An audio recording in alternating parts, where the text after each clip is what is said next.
Hello. Welcome to Of the People Live, coming to you from New Hampshire the day after, or should we say the morning after, even though it's the afternoon. It still feels like the morning after. So we have a primary, and I feel like I'm hungover. And there's nothing worse than feeling like you're hungover without doing the drinking or the work to actually be hungover. But there's been so much going on here, and I stayed up late, and the pundits and the talking heads, the thing I don't understand. So Trump has a historic night in New Hampshire. Most votes ever in a primary. Wins by double digits. And yes, there was this outlying poll of 22%, but I'm an old political guy. It was always going to be 12 to 15%. And that includes all the crossover votes. But you have all these pundits who just came in and Trump had a bad night and he wasn't presidential and all of those other things. And yet no one focused on Nikki Haley. And she got out early because she was smart. I give her that. But she also scorched earth, went after him for his age, went after him for dementia or senior moments, right? But here's the thing that no one's talking about. When Cortez, to give a history example, Cortez, who took out the Aztec culture, right? Spanish conquistador, lands in America. What does he do? He burns the ships, which basically tells his people, we're going forward, you can't go backwards. Nikki Haley's acceptance speech, or her victory speech really, was burning the ships, as opposed to getting out, which probably was the right thing to do. She's going to go forward and get scorched in South Carolina, and everybody knows this. So at the end of the day, folks, get over it. Trump's the nominee. We're going to go forward as a party, and that was never really in question. I give Nikki Haley credit. I respect her. I think she's done a good job. But the other issue here is when you listed all the pundits, no one wants to let Trump be Trump, right? You got to let Trump be Trump. I grew up outside of Queens in New Jersey, and I knew a lot of people from Queens, and they all sound like that. They sound, some braggadocio, a little bit of a bully. That's Queens for you. That's a New York state of mind if you don't know what that is, right? But I think the people are missing the point. We talk about unity, and I don't think people want unity. What people really want is leadership, right? And leadership, warts and all, is Donald Trump. You don't have to like some of the mean tweets that he used to put out, or some of the things that he says. But folks, ask yourself, are your groceries less than they were 4 years ago? Are you better off than you were 4 years ago? Is the border more secure? Is oil prices down? Is there peace in the Middle East? Elections have consequences. Trump has a historic victory, and yet you have the Main Street media, the establishment, who clearly took a shellacking last night. And all they're talking about is Trump. And let's be candid here. I have never seen a politician take the incoming fire over years and years that Donald Trump has taken and still keep fighting. And let's remember this. They bugged his headquarters. There was the infamous P tape in Russia that turns out to be false. There was Russiagate. There's this plethora of litigation, most all motivated, as I can tell, politically. And just because there's an indictment here or there, I forget who said it, but what's the expression? A grand jury would indict a ham sandwich. Right? And all it does is make Trump stronger. And rightfully so, because this is about America, and this is about the America that we all want. And right now, the only one who's talking the talk and walking the walk is Donald Trump. So when you look at New Hampshire, you have to understand that a double-digit victory, the most votes ever, and I think he's won the New Hampshire primary 3 times, is historic. Let's see it for what it is, regardless of what the mainstream media tells you. He did miss an opportunity perhaps to be more unifying or more presidential. I think that's what people want. But now we're going to go on with the primary, and the only real question is there's going to be the Veep stakes. Who is the VP? Does Nikki Haley stay in long enough to be the VP because she amasses a certain number of electoral votes? Doubtful, possible, inside straight kind of a play. She's certainly not going to be the nominee. What gets even more interesting is the third party possibilities, because, again, I'm told that sometime either before or after Super Tuesday, we thought it was going to be after New Hampshire, you're going to see Joe Manchin and Chris Christie announce a third-party run under no labels, right? Whether they win or not, I don't think they win, but here's the strategy, which we've talked about on a prior show. if they can prevent someone from getting 270, it goes to the House. Look up Article 12 of the U.S. Constitution. If you don't get a majority, you go to the House. And I think what they're banking on, because the last time this happened was 1824, you had Andrew Jackson in the lead. You had Crawford.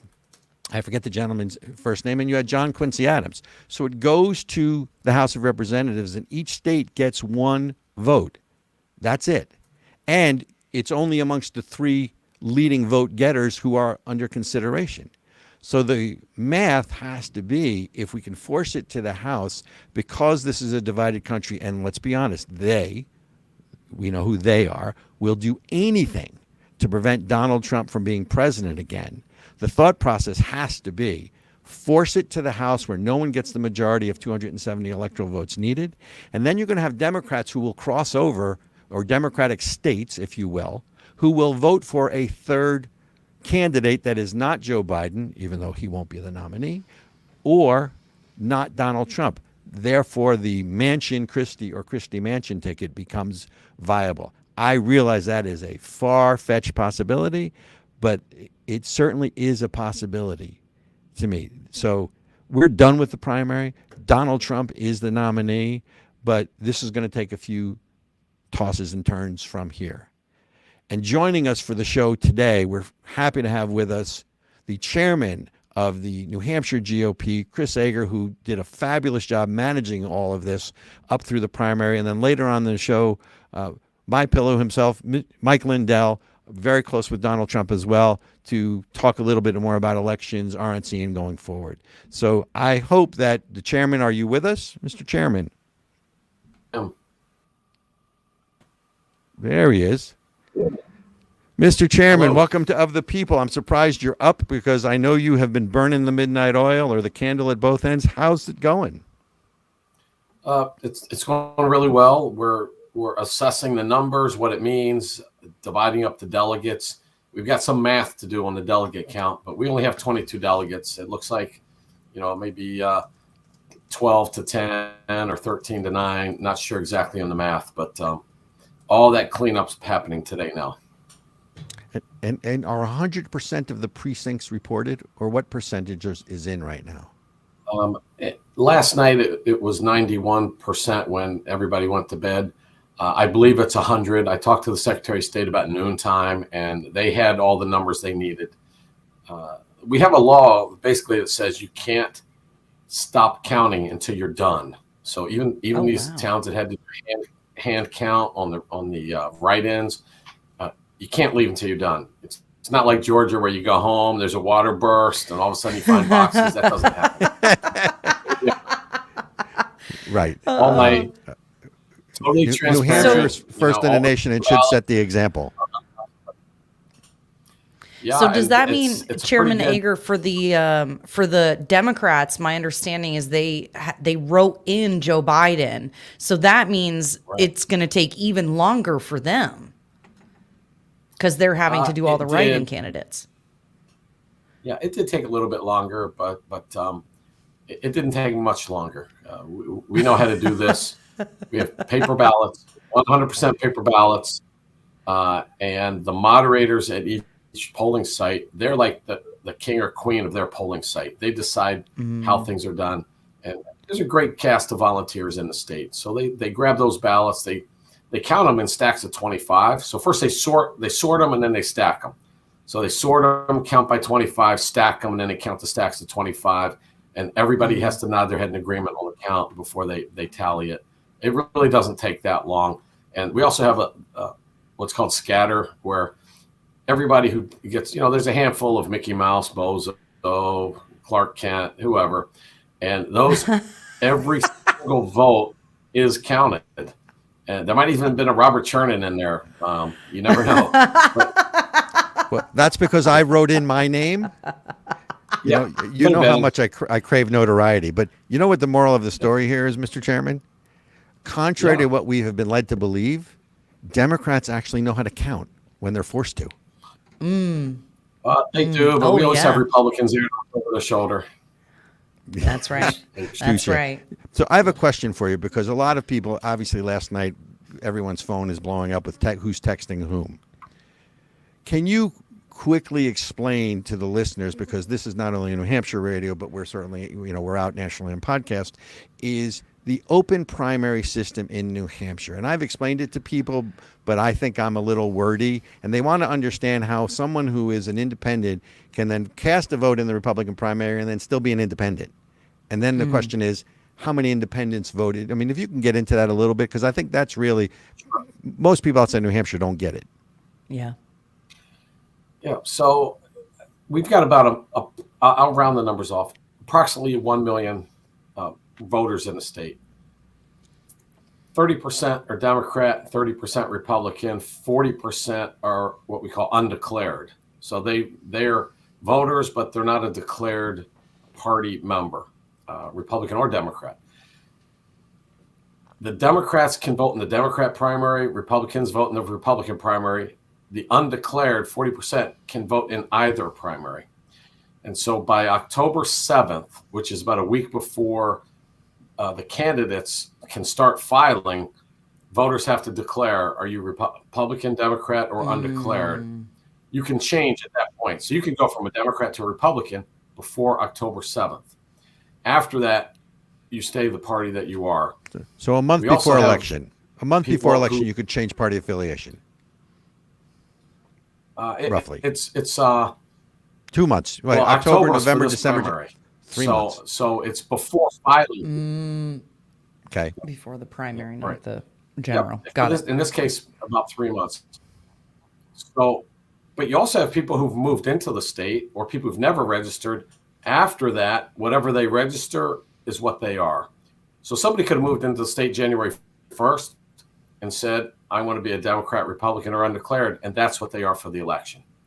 Right up until same day registration. So the day of the election, somebody new to the state or who's never voted before could walk in and say, hey, I'm here. Here's my ID.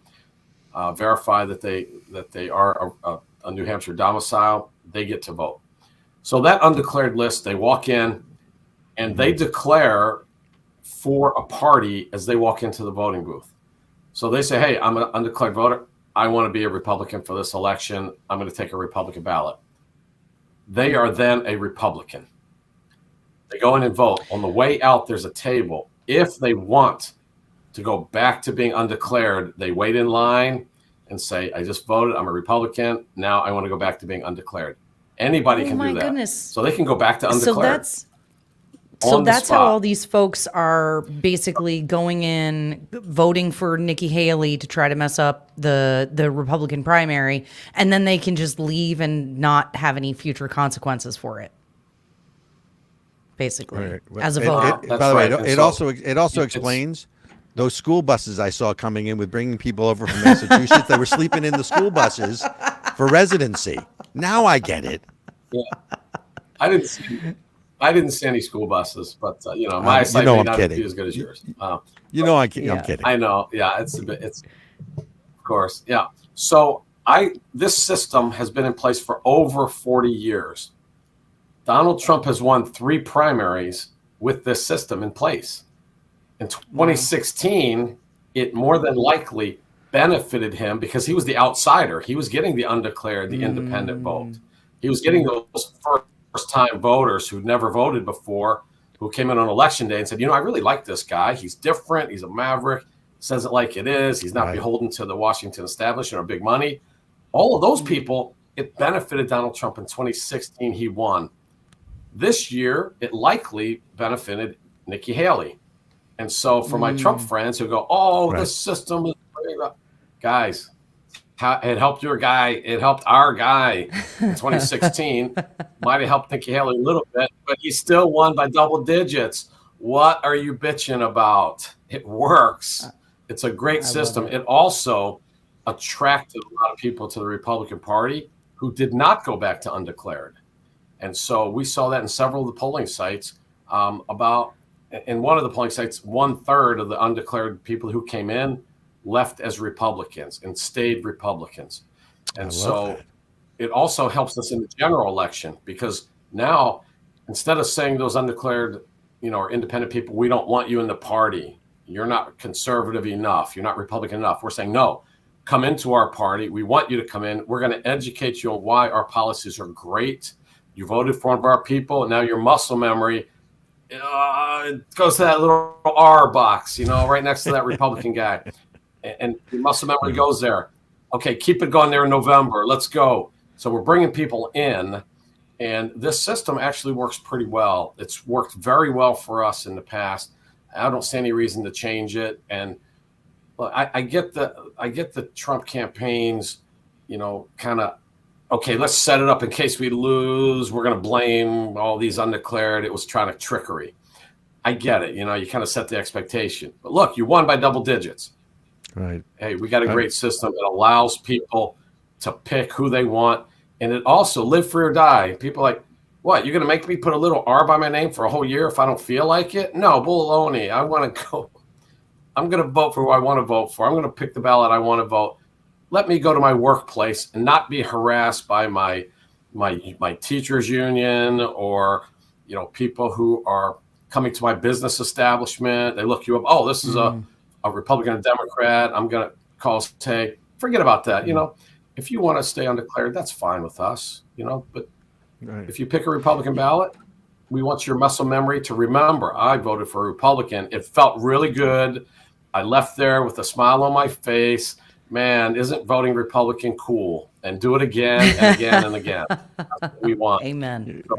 So, I'm sorry, Chris. I would argue that not only First in the Nation creates that participation level in the electorate in New Hampshire, but it is also the open primary, right? People can, because I'm not even sure that the 40% vote for parties, they vote for people, and therefore they engage in what you and I would call retail politics, which they like and they take pride in. And I would argue, and I came out of New Jersey, obviously, which is sort of the Tammany Hall Redux, right? It's the state machine in New Jersey on both sides. But the voters in New Hampshire are probably some of the most engaged, most informed electorate that in my 35 years in politics that I've come across. So, I think the open primary system, as much as it's hard to understand to outsiders, creates that environment. I got one question before we finish up here, which is predictions on two things. When does Nikki Haley get out? Okay, I'm not setting you up on that. And who's the VP candidate for Donald Trump? Ooh.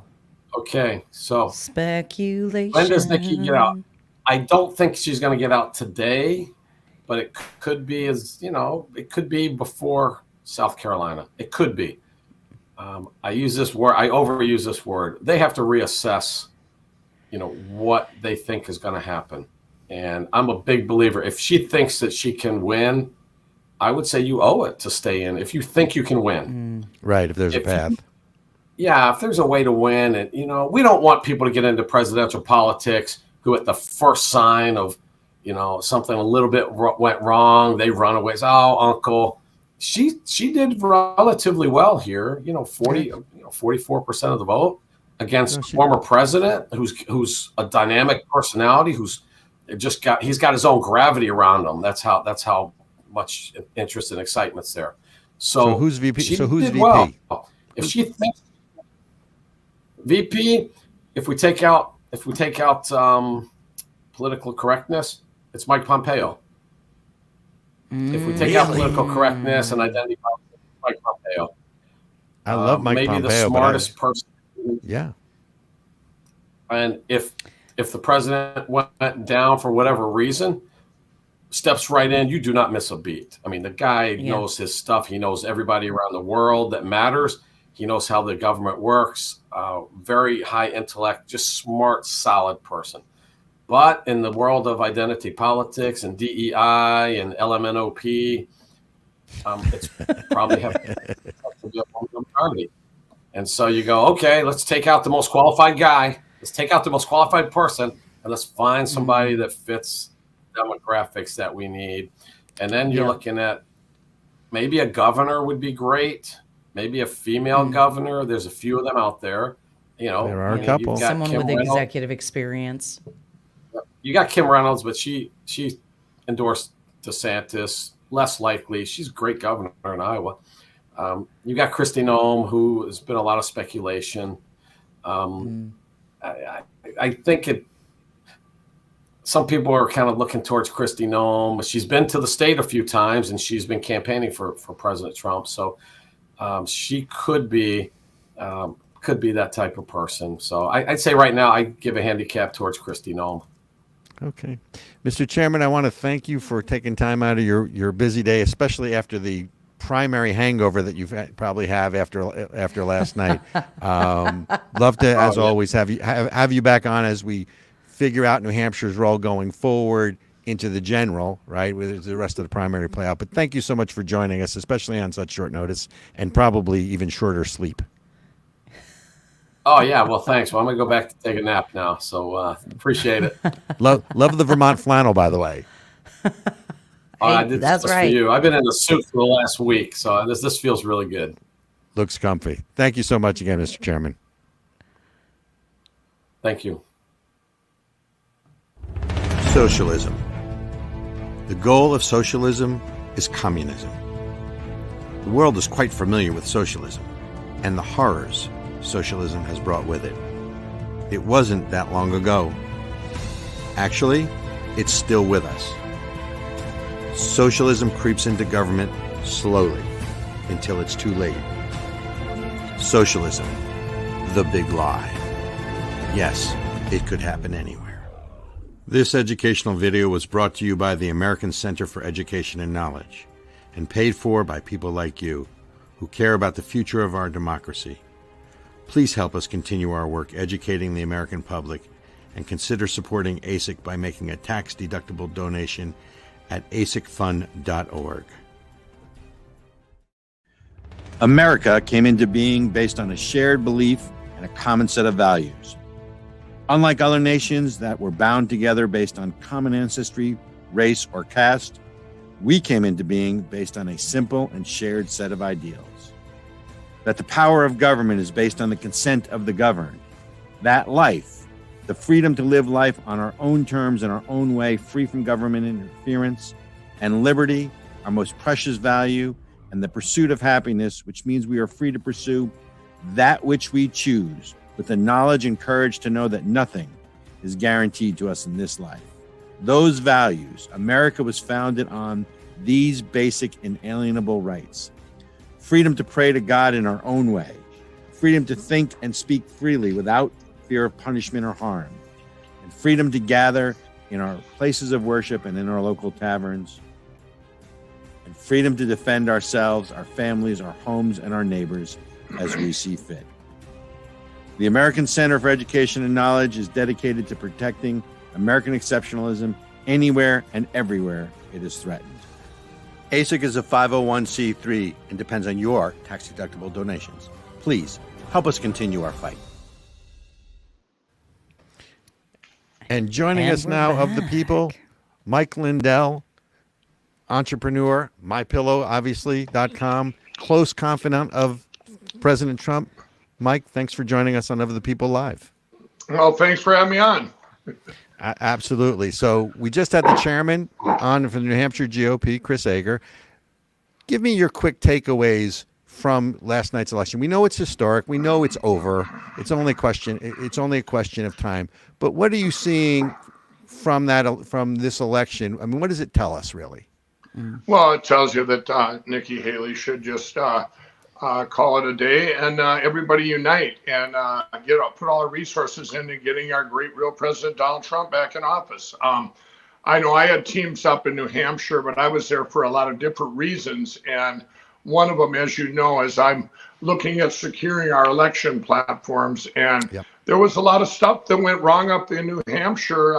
We're not saying anything right now, but we were monitoring things. And of course, with the electronic machines and working with the Secretary of State's office there. And but we've got some good things that came out of there for our path moving forward, because I really believe New Hampshire will be one of the first states to be completely paper ballots hand counted by 2024. You know, they're about a third or half the state is already there. And we've got over 200 counties across the country already committed to that in 2024. Of course, we don't put it out there everywhere or they get attacked for it. But So I was really encouraged by a lot of stuff up in New Hampshire with my team. I'm getting the feedback from my teams, of course, but I think I was obviously glad with the outcome. I think it's enough of a shellacking that I know that you got your Foxes of the world now going, hey,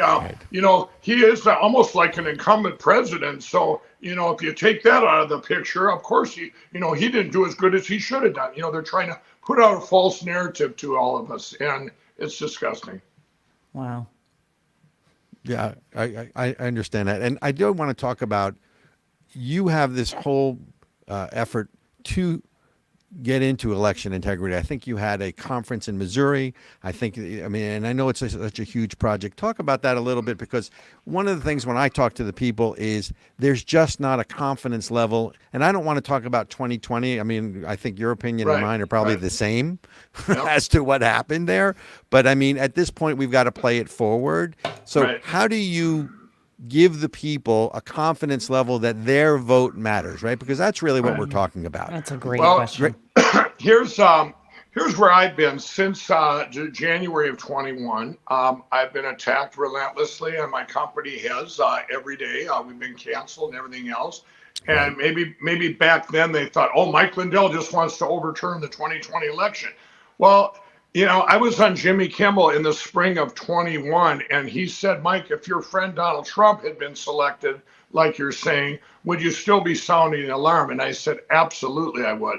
So what you're talking about in August, it was over a year in the making of a plan to secure our elections. And I announced that in August. And since then, my pillow has just been attacked more than any time in history because they want my voice silenced. And what this plan is, and you can see it at lindellplan.com, we lay it all out there. And in a nutshell, what it is we've approached every county basically in the country, all 3,143 of them, over the past 3 years. And people on the ground through my election crime bureau I built up and a Cause of America, all these groups were like the hub of a wheel. So when we approached all these, you get all of these pushback.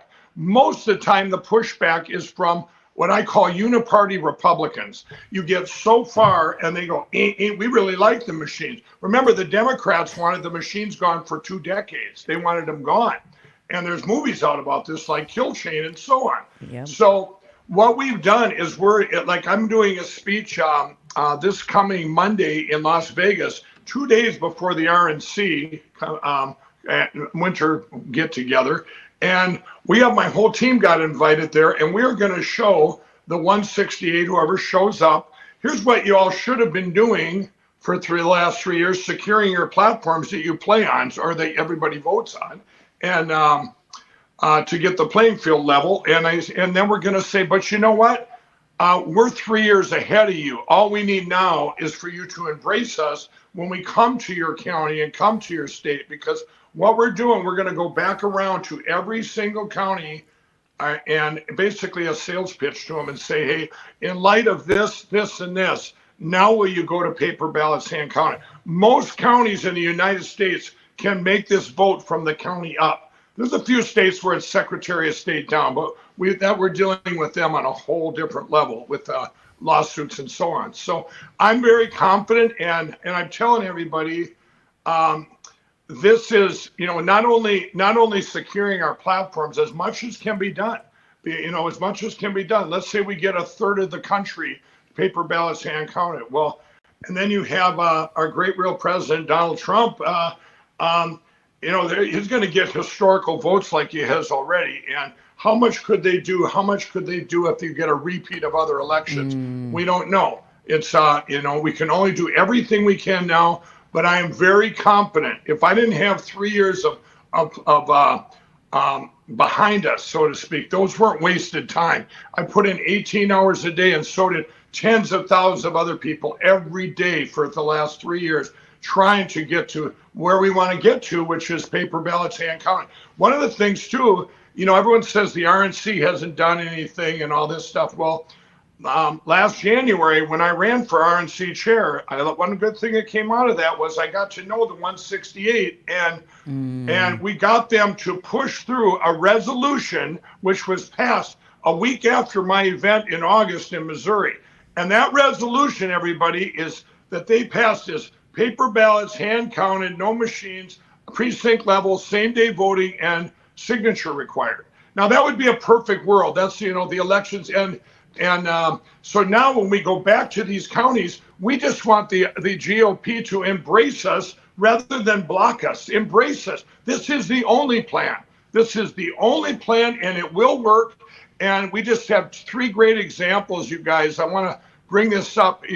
Argentina, one judge made a ruling to go to paper ballots last summer, and they switched from paper ballot or from machines to paper ballots. They did it in 4 months, in less time than the Netherlands did it back in the day. And they had a free and fair election, and they were done counting in one day. It was beautiful. And then just 2 weeks ago, what did we have? Taiwan, the gold standard of elections in the world, was beautiful. And they did it one day too. We had our representatives over there in Taiwan, and our system that we've developed here in the U.S. by one on my team named Linda Rand, we've used it here in election in the U.S., and it's better than all of them put together. We did it in Osage County, Missouri, Democrats, Republicans working together. It was beautiful. Done at the same time as the machines with 100% accuracy. So that's really good. And then the last thing I want to say is things are starting to happen out there. You have this judge in Georgia that's Obama appointed, and that judge a few months ago ruled, this case has been sitting there for 3 years, and Brad Rassenberger, the Secretary of State Republican of Georgia, which I have a lot of things to say about him, but that would take the whole show. Just a terrible, terrible person, a terrible politician. And I got other names for him. But anyway, he has blocked this from the people, this report, which was, and anyway, this judge ruled that this case would go forward. She ruled like in November and said, it's going to go forward. And these experts said that these machines are vulnerable. And she said, if you question them, you're not a conspiracy theorist. I was able to take off my tinfoil hat on national TV. It was a great day. Well, I still have my tinfoil hat on, and just because I wear a tinfoil hat doesn't make me a conspiracy theorist, is my line. Right, that's right. But last week, everybody, if you just seen the big news last week, in that case started January 9th, Professor Halderman hacked into the computer and flipped votes with a ballpoint pen right in front of the judge. Now that should have been worldwide news. Instead, it was suppressed. It was Say this again. You are so full of information. Say that last piece. Say that last piece of again, because I want to be very clear on what you just said. What happened last? Right. This was last week, everybody, in this case in Georgia, and you can check it out on social media. Check it out and look at my. We've got it posted everywhere. The Gateway Pundit had reporters in the courtroom. The judge let the Professor Halderman.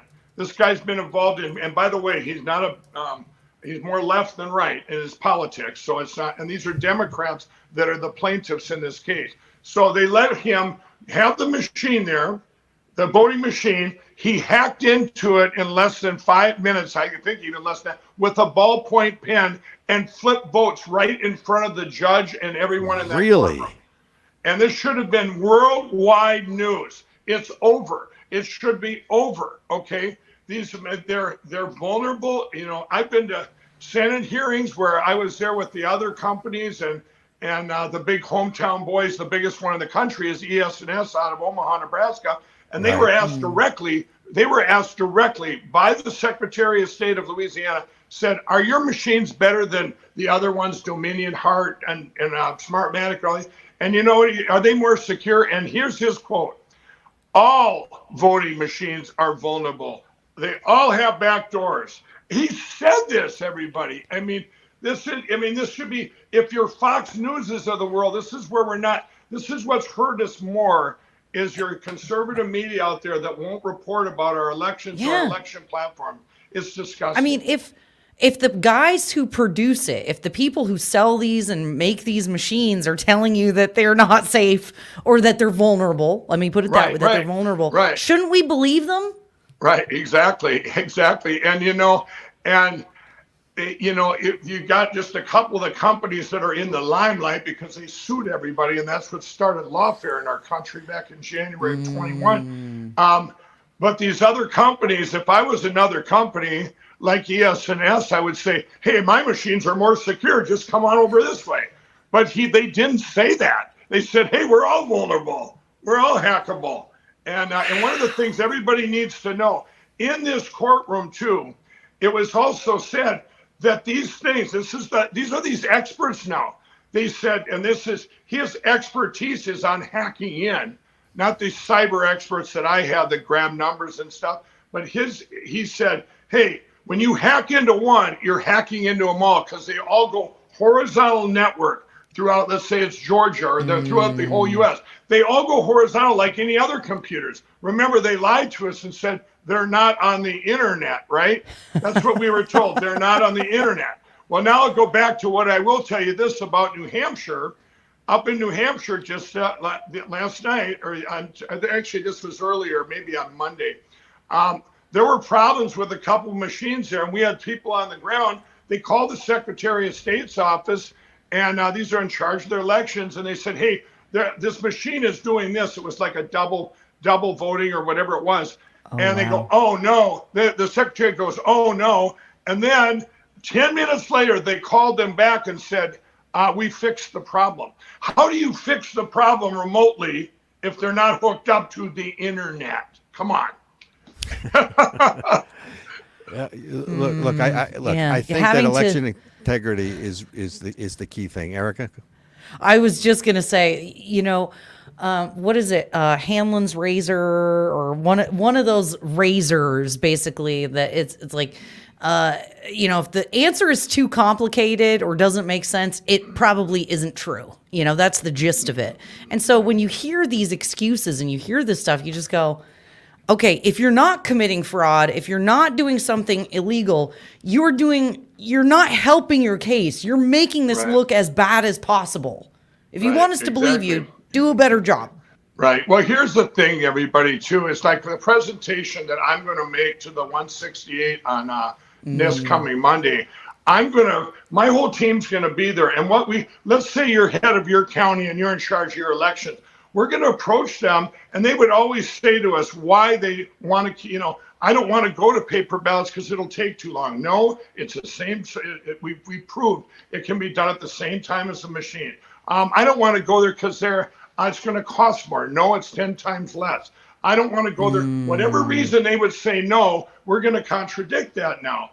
And one of the things I want people to know is when you have deviations in mathematics, and you have to explain them, especially impossible ones. I'll give you 3 examples I'm going to use in Las Vegas this coming Monday. One is in the state of Georgia, a primary a year and a half ago. This nice lady, she's a Democrat. There were 3 Democrats running. Her and her husband got 0 votes in her own precinct. 0 votes. Now, I always make a joke and say, if they would have just gave her 2 votes, they would have said, "I'm sorry, ma'am, the only one that loves you is your husband." But they had to look into it because it was mathematically impossible. They called it a programming error. Another thing is this, and let's just take a bigger example. The state of Pennsylvania has more votes than voters. Now, everybody, this should be easy for everyone to understand, and they've done it in the last 3 elections. They cannot turn in their electors if you have more votes than voters. Imagine if we had a vote, and I had 10 people line up to vote, and they're all going to vote. We'll use Biden, Trump, and we know 7 of them voted for. They all vote, and now we go to the machine spits out, and there's 15 votes, but you only had 10 people walk in the room to vote. Now, you can't explain that. You have to explain that. You have to go. It's like balancing the books in a bank. You got to go explain that. And they can sit there and everybody, deviations that are 1 in a million, they've discredited those. I'm talking about impossible. People need to hear impossible deviations. Okay. Those are impossible. You can't have more.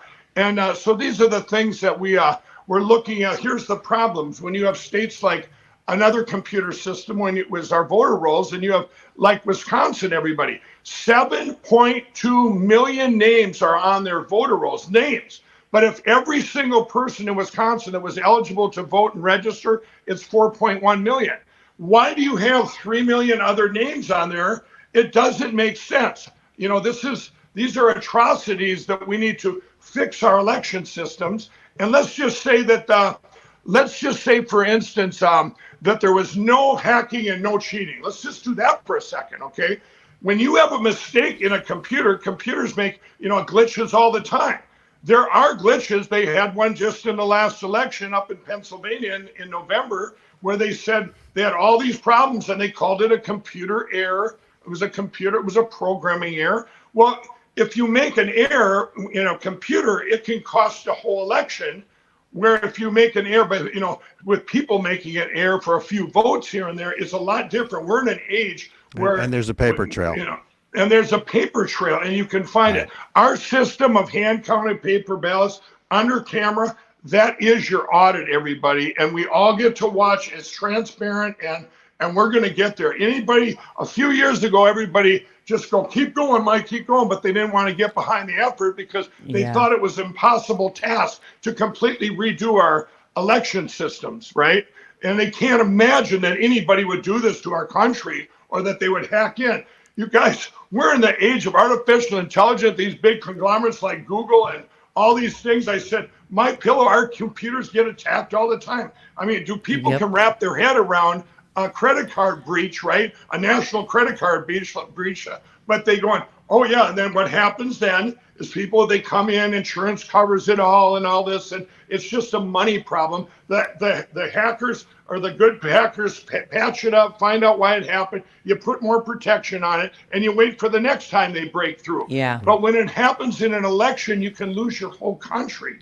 Forever. Yeah, that's what the stakes if you get, if Spotify gets hacked or whatever are so much less than if our elections are hacked. We're talking billions, trillions of dollars. We're talking about war and famine and why would we not protect?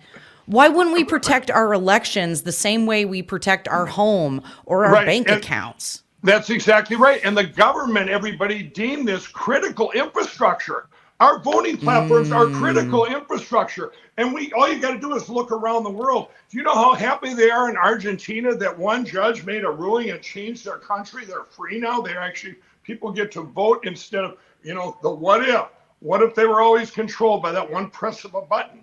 And then you got to look at, too, if you have let's just say it's a major malfunction.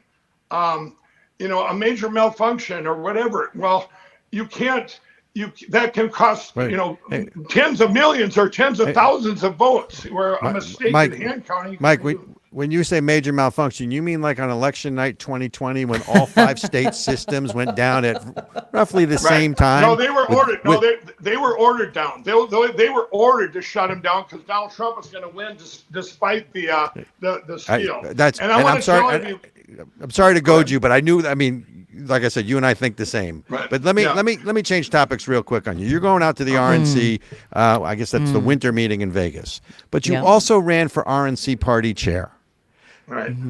Had you won and been the RNC party chair, what changes would you have made? What would you do differently? I mean, there's been a lot of criticisms of Ronna McDaniels. I would argue a lot of it justified. But Mike Lindell wins the RNC chair vote. What do you do? What's different? What changes? Everything I've been doing right now without their funding. That's it. Everything I poured, everything I had into securing election integrity. Election platform. What else? That's it. That is the number one thing because you know what?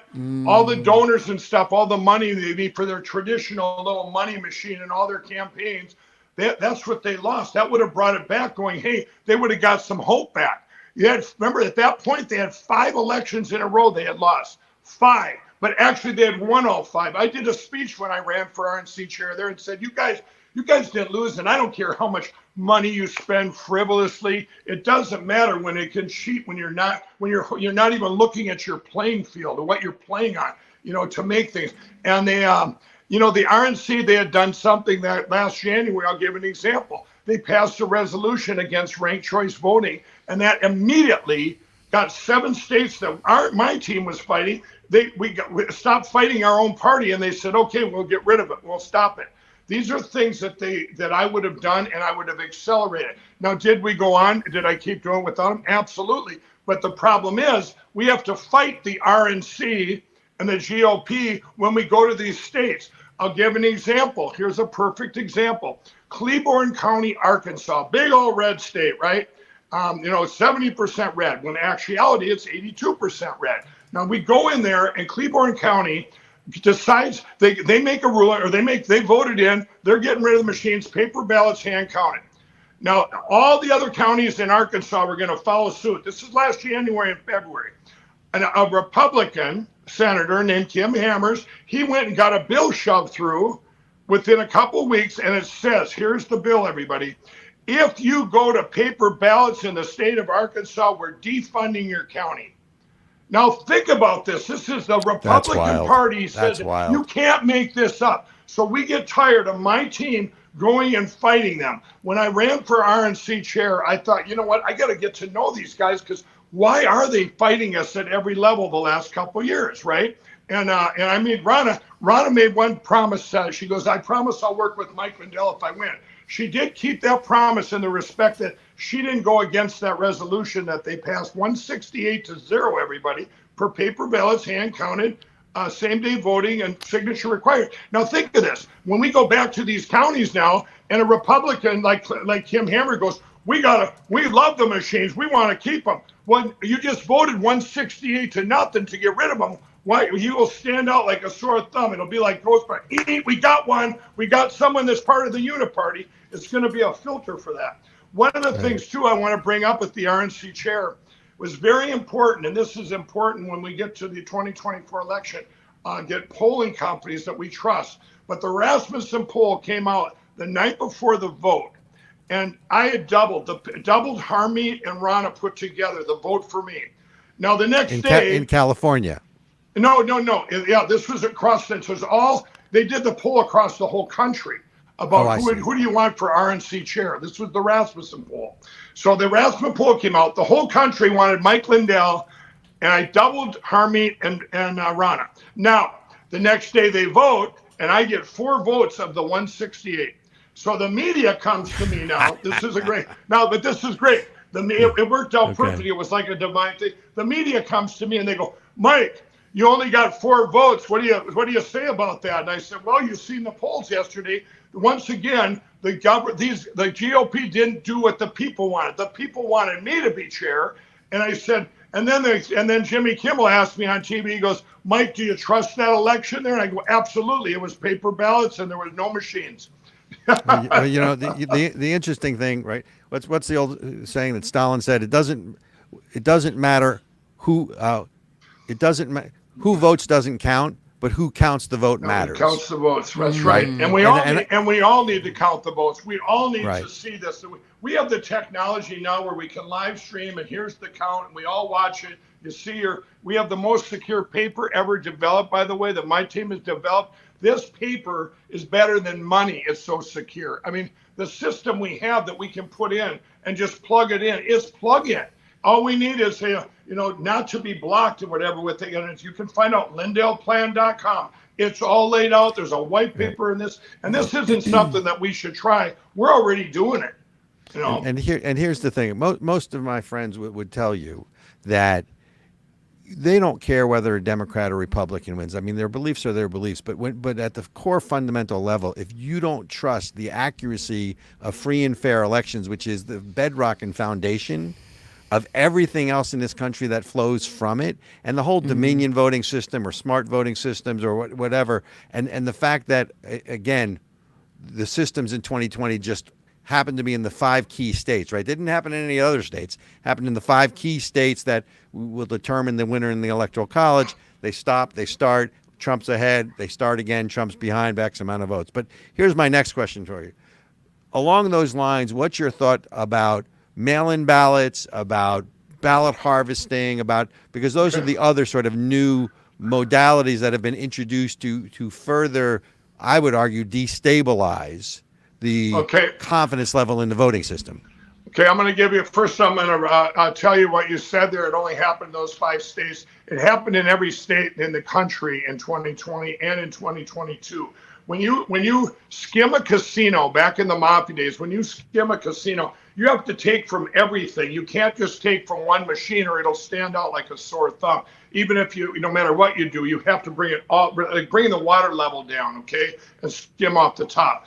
Well, that being said, all these other things you're naming are tools. You need so-called product for these. If you have the computers, you also need to be able to pull names from the other computer system, the dirty voter rolls and stuff. Ballot harvesting, which we fought to make it illegal. Even the RNC fought and got it illegal in Arizona. The worst thing you could ever do. Anyone that hears it says ballot harvesting, wrong. If you want to go back to traditional things like that, the Democrat Party is way ahead on that on cheating, okay? The ballot harvesting, one of the worst things you can ever do. And I will say this, everything we know, everything my team has known, which there's guys on my team have forgotten more about evidence than people will ever know. It's massive. You vote day up unless you absolutely cannot. Now ballot chasing is different, everybody, and we're going to explain this out. And ballot chasing is you're going there and you're getting people that maybe weren't going to vote. You're basically going out and making sure that they're going to get out to vote. And hey, if you're going to get out to vote, go vote in person. You mean like go to the nursing home and make sure they get to the polls? Yeah, right. No. I'm serious. Not taking their ballots. Meaning because GOTV, right? Traditional GOTV was always get out the vote, and sometimes you had to bus them to the polls, but the people at least voted in person, right? Right. So exactly. You need to get, and it's a lot harder for them to cheat if they vote in person with the machines, with the computer.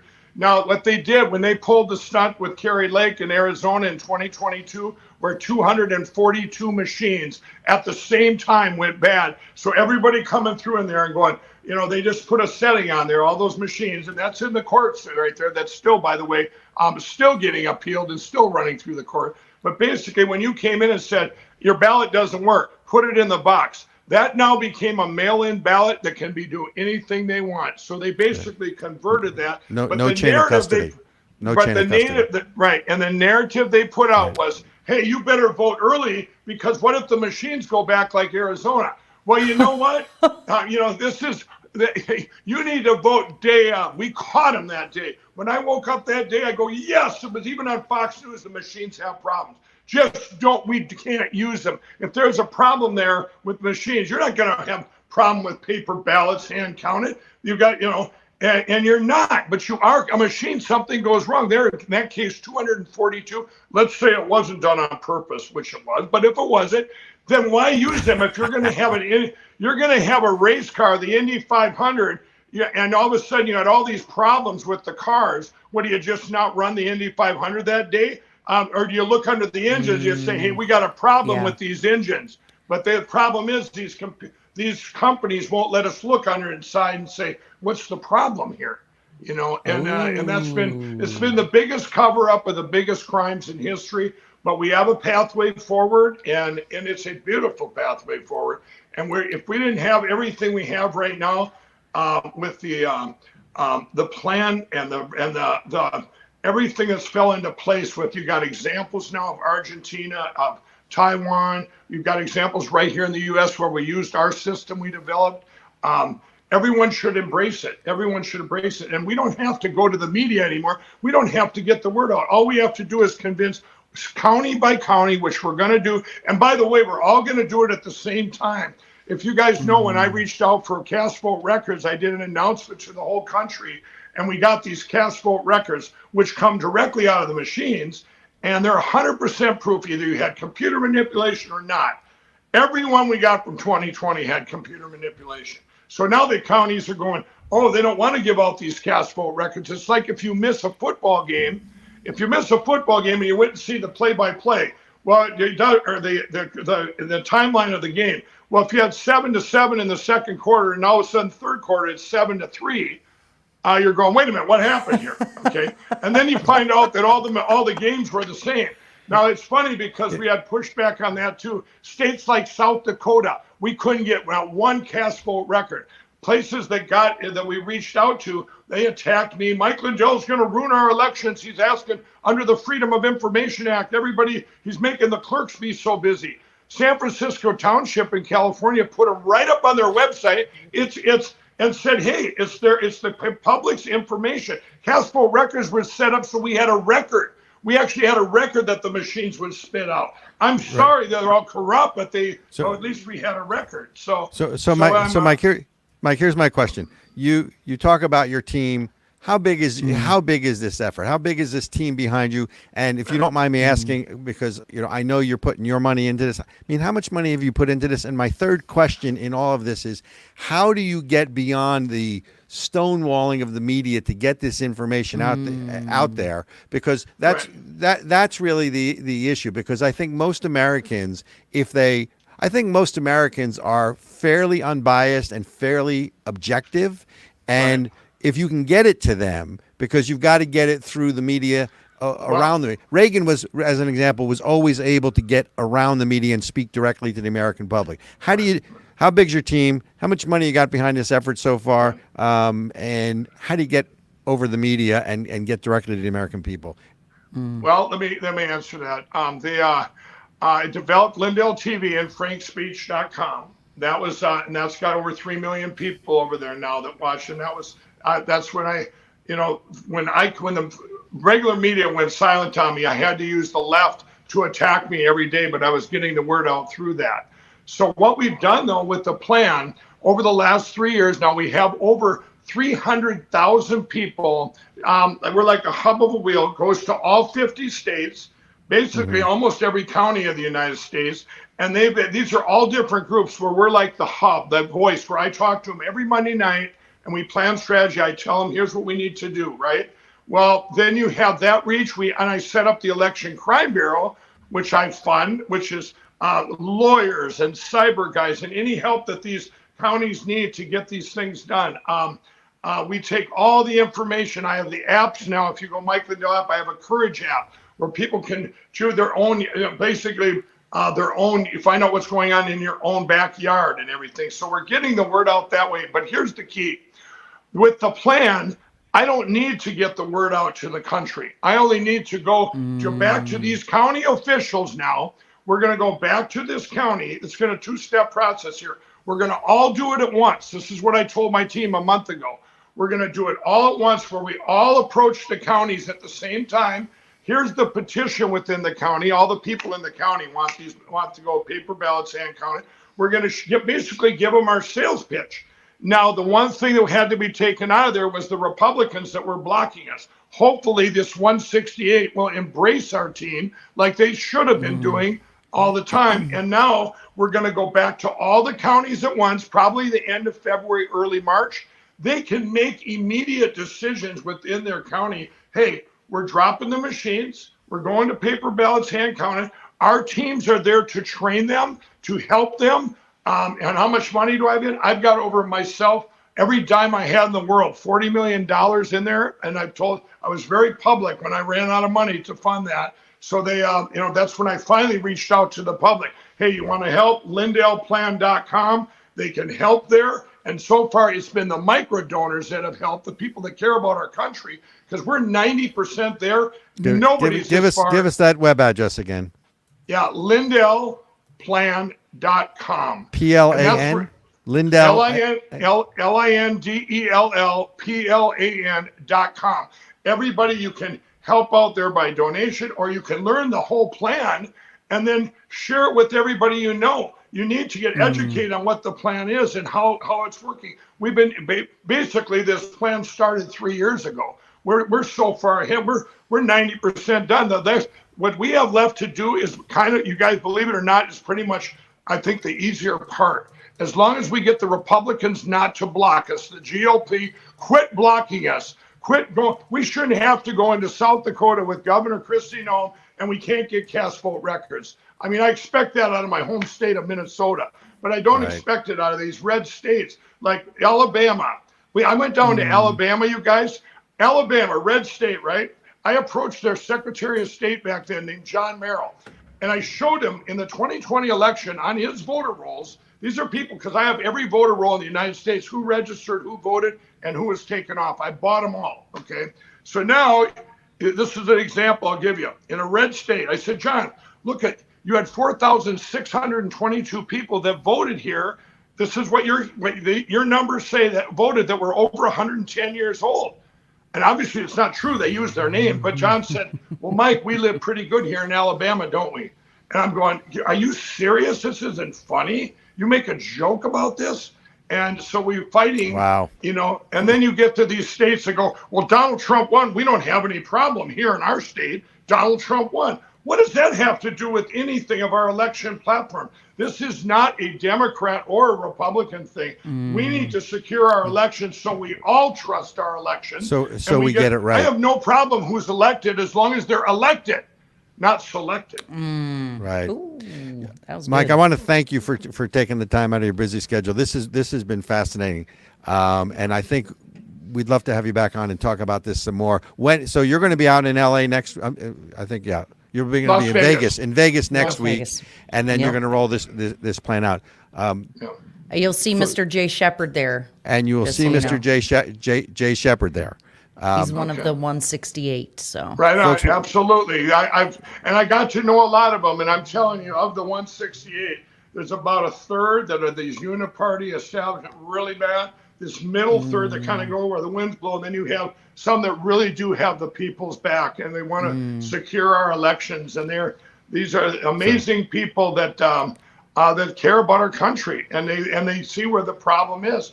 Everything comes from our elections, everybody. You can sit and talk about, that's one thing. If you come to donate at lindellplan.com, we're not out to save the whales. We're going to do that maybe later on. We're out to secure our elections. Every dollar goes to secure our election platforms. And if I didn't, I wouldn't even ask for money if I had any more, because I was going just fine. But it took so many resources and everything. And it's, you know, what I'm finding too is people back then were going, oh, this just seems so keep going, Mike, but it just seems so overwhelming to change everything. It's not. I've been through. It's not overwhelming when you realize what we already have and how the plan lays out. And all we need is help now. All we need is help now. Folks, lindellplan.com. Mike, thank you so much for joining us on of the people live. We'd love to have you back on. There's so much more to talk about, but you have been not only a fire hose but a patriot, and thank you for what you are. I'll come back anytime. Let me know. I want to have you back on after the RNC meeting, and I want you to identify the third that actually have the people's back. I want you to name names. How's that? Keep notes. I will. Let's name names because sunshine solves all ills in my world. that's right. And you know what? Rather than calling out the bad ones, I like that. I could give you a name of everyone. I just want the good ones. The good ones. I really like that. Mike, thank you so much for joining us. Yeah, thanks for having me on. See ya. Absolutely. Thank you. And folks, we got to go because we ran long, as we generally tend to do. Ericka, I'm exhausted. Oh, that was so much information. That was normally the only information I retained was lindellplan.com. I can go in my off hours. I can go look there, but do me a favor. Tell people where they can find us, to subscribe, to like us, because you're so much better at that than I am. You guys, we are on all of the social medias: Rumble, Facebook, YouTube. Search for Of the People. Search for Robert B. Chernin, RB Chernin. My Twitter is Ericka Redic. Robert, what's your Twitter handle? At RB Chernin. As a matter of fact, it's on. If you're seeing our podcast, it's right next to my name, at RB Chernin. Amen. And if you are a podcast listener, go to anywhere that you listen to your podcasts and you can find Of the People with RobertChernin. And subscribe and follow us and rate us. Give us 5 stars. comment. And if you can't, let us know why. So I'm liking this live stuff. We need to do more of this. I know. It's fun. All good. Chairman, GOP, New Hampshire GOP Chairman Chris Ager, and Mr. My Pillow himself, Mike Lindell, who really, the efforts for election integrity are really the root of what's important in this democracy in this country, because it is the free and fair elections that everything else flows from that. And he's right. I don't really care who's elected. I just want to make sure we get it right and there's no shenanigans. That's right. That's right. So- And for anybody out there, I have my pillow, bed sheets, and bath towels, and they are legit. Okay, they are legit. So you can go support him by buying some pillows or some Absolutely. towels, and then go to lindellplan.com. I'm with you. I am with you, Robert. And look, so you got a guy who's put $40 million of his own dollars to secure American elections. That says something about the man. That's a patriot right there. That's a patriot. That's right. Folks, thank you so much for joining us for Of the People Live. We'll see you again next week. Bye, guys. Do do do.